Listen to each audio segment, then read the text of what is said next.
This last part I'd like to discuss sort of ties it all together in a way, sort of loosely. I call it the multiversal, imaginary, invisible horizon, and frozen in place, artificial motion. Um, well, start out with this is supposed to be a diagram. Maybe I should turn this flash off so you can see the multiverse clearly, the multiverse model. This is supposed to be a diagram um, of the multiverse, as you see here, my model.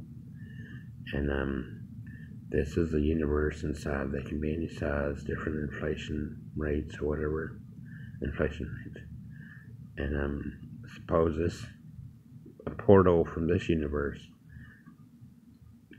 gets outside of reality and it's frozen,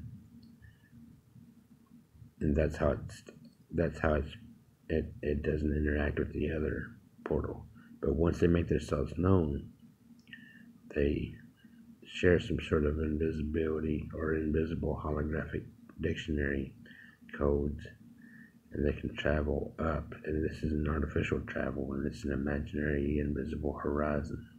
It's purely done in a virtual sense.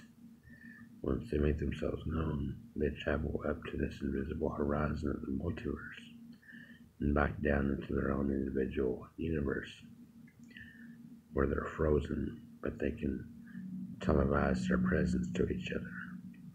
In a sense, it's an artificial motion. None of this it's a model. I guess you can call it a mathematical model, geometrical model, geometric mathematical model. But this is the universe, the multiverse, I mean. And each of those individual universes has a duality on the imaginary, invisible horizon, multiversal, imaginary, visible horizon.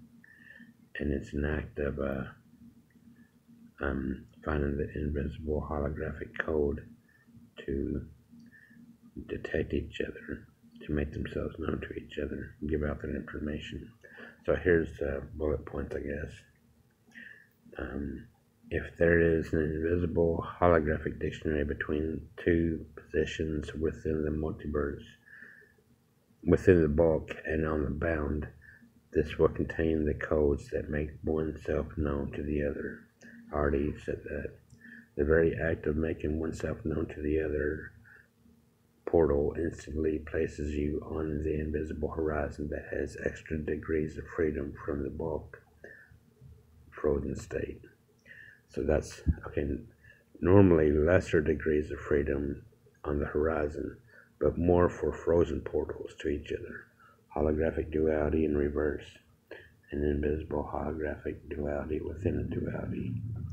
There's more degrees of freedom on the surface than there is in the bulk for frozen portals. For anything else, there's lesser degrees, but there's more degrees in the sense of motion, and this is an artificial motion, and this is an artificial, invisible, holographic, or an invisible horizon, and the universes are the ones that contain the holographic horizons. But the multiverse has an imaginary, because how can you contain the multiverse?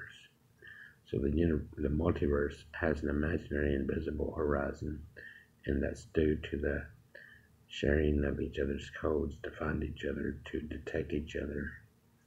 And so though they're frozen in their own individual universes, they can move up to the artificial, imaginary, invisible horizon and go to each other and go down. This is one universe going into another.